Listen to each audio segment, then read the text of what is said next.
Bonjour Élodie Cazobiel, vous êtes infirmière radiée. Que s'est-il passé en 2020 et par la suite?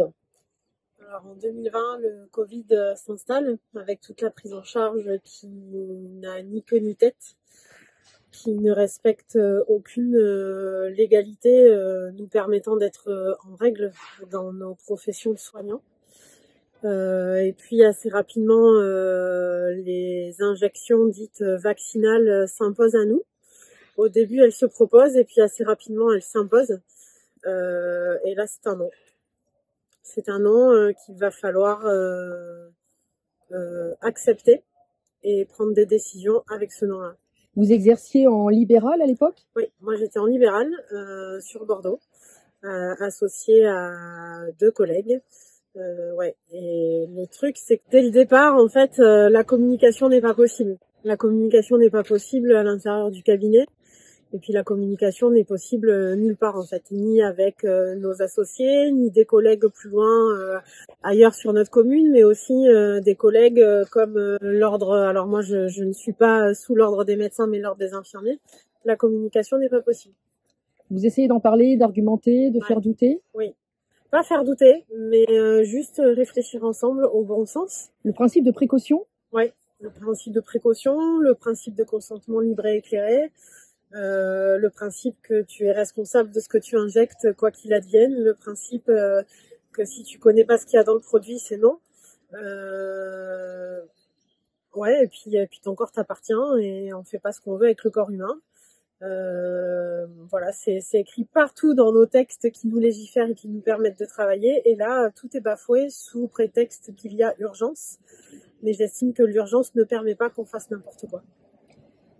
Et là, on vous oblige à injecter des patients. Oui, on oblige à injecter, on oblige à s'injecter pour pouvoir travailler.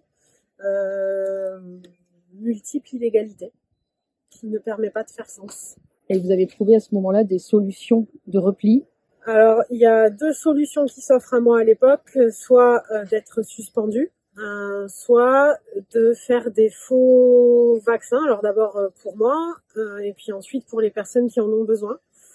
Et la solution d'être suspendu ne va pas pouvoir me convenir, tout simplement parce que moi j'ai un cabinet en responsabilité, j'ai des associés, j'ai des patients, je peux pas faire ce que je veux de mes patients, je peux pas juste mettre ma blouse au je peux pas juste mettre ma blouse au placard et décider de quitter le service et d'être suspendue, c'est pas possible. Donc je fais le choix de faire des faux passes. Les patients sont au courant? Non, pas les patients qui me sollicitent, bien sûr que oui, mais les patients qui ne me sollicitent pas ne sont pas au courant et j'estime que chacun fait ce qu'il veut.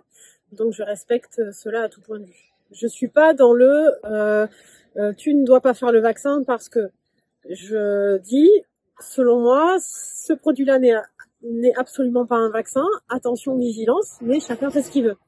Mais chacun fait ce qu'il veut. Chacun fait ce qu'il veut. Voilà. Donc, vous vous sentez responsable du corps des gens que vous Oui. injectez et vous ne voulez pas être mêlé à une histoire qui pourrait avoir des conséquences dramatiques. Non. Dramatique pour moi et pour les patients. Donc, vous faites des faux. Ouais. Vous procédez comment? Vous avez le droit d'en parler? Oui, oui, j'ai le droit d'en parler, même si je suis encore en instance juridique, mais j'ai le droit d'en parler, il n'y a rien de secret.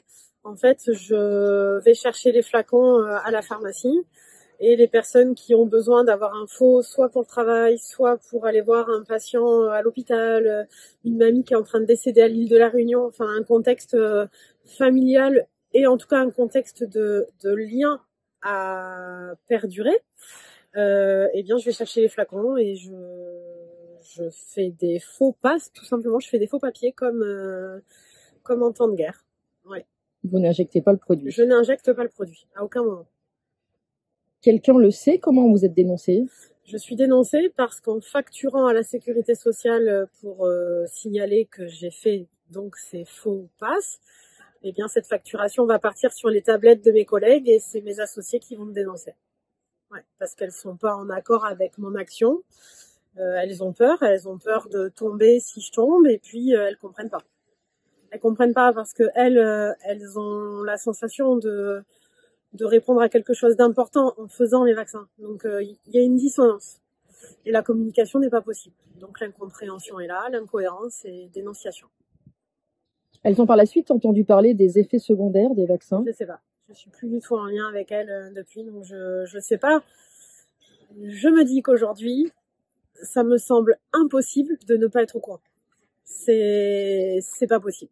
Je pense que celui qui ferme les yeux, celui qui décide de fermer ses oreilles et de fermer sa bouche aussi, je me dis à quoi il joue, et je crois qu'il y a quand même une grande question de conscience qui était là dès le départ, mais là aujourd'hui, à quoi les gens jouent-ils? Voilà. Vous êtes radiée très vite? J'ai été radiée pas en première instance, puisque j'ai d'abord eu un procès en pénal, où là je devais partir 7 ans en prison ferme, 750 000 € d'amende et une interdiction définitive d'approcher un patient. Et puis finalement, grâce au travail de mon avocat et je crois un juge qui réfléchit pendant l'audience, eh bien je vais rentrer à la maison avec 18 mois de mise à pied, 4 mois de prison avec sursis et 1 000 € d'amende. Et donc ça, c'était en février 2022, et en avril 2023, l'ordre infirmier porte plainte contre moi. Et là, eux me radient définitivement. Ils portent plainte contre moi parce que je salis l'image publique de notre métier, je salis l'image publique de l'ordre, et que je ne respecte pas le code déontologique de notre métier. Mais moi, je me demande à quel point nos ordres, peu importe le métier, à quel point ont-ils respecté le code déontologique de notre métier. Voilà. Et ça, c'est quelque chose... je crois qu'aujourd'hui, si je dois dire ce dont je souffle le plus, c'est le silence. Le silence, la non-communication, et qu'on nous défende pas, en fait. On n'est pas défendu, on n'est pas écouté, alors qu'on se pose juste des questions. C'était un cas de conscience. Un cas de conscience. Vous ne regrettez pas d'avoir fait ça? Non, je regrette pas, même si la conséquence est lourde. Bien sûr que j'ai été hors la loi, ça je peux pas le nier. Je peux pas dire que j'ai respecté le jeu qu'on me demandait de jouer. Je l'ai pas respecté, mais parce que c'était pas possible. C'était une loi illégale selon vous? À tout point de vue. C'est-à-dire, ok, il y a de l'urgence, mais on fait pas n'importe quoi quand même. Enfin, il y a un minimum à respecter. Vous vous êtes demandé si cette urgence avait été créée de toutes pièces ou pas? Alors, on m'a déjà posé la question. Cette question est glissante. Et puis, j'estime que je ne sais pas tout, loin de là. Donc, je me méfie de ce genre de questions, mais je respecte à tout point de vue la question. Par contre, récemment, on m'a posé la question, est-ce que ce qui s'est passé était accidentel ou non? Eh bien, je peux répondre comme ça. Non, c'est pas accidentel, parce qu'il me semble que quand c'est accidentel, on cherche à réparer. Et là, il n'y a aucune réparation qui est mise en place. Aucune. Et puis toutes ces victimes d'effets secondaires que j'ai pu rencontrer à de multiples reprises ne sont pas défendues, elles sont pas soutenues, elles sont pas aidées. Si c'est accidentel, on cherche à aider, à soutenir. Donc vous vous posez des questions sur l'intention. Du coup, si c'est pas accidentel, où est l'intention, et pourquoi les membres de ces ordres-là n'ouvrent pas au moins un espace de parole? Plutôt que de nous recevoir en chambre disciplinaire, pourquoi on peut pas faire des tables rondes et discuter? Quel est votre prochain rendez-vous? Alors, je n'ai pas la date. J'espère avoir une date prochainement. Ordre des infirmiers à Paris. En appel, du coup, de cette décision de radiation définitive. En attendant, vous avez fait une reconversion qui n'est pas très éloignée de votre métier précédent? Alors, en attendant, bien sûr, soignante un jour, soignante toujours. Donc, j'ai cherché à performer ma posture de soignante, ma posture d'accompagnante en soins. Et donc, je me suis formée à la naturopathie et à l'hormèse, qui est une loi du vivant à part entière, et je crois que le Covid est venu ouvrir cette porte en grand. Voilà. Donc, oui. Vous êtes pour le respect du vivant? Je suis pour le respect du vivant. Vous avez bon espoir? Je crois que les grandes lois du vivant finissent toujours par gagner.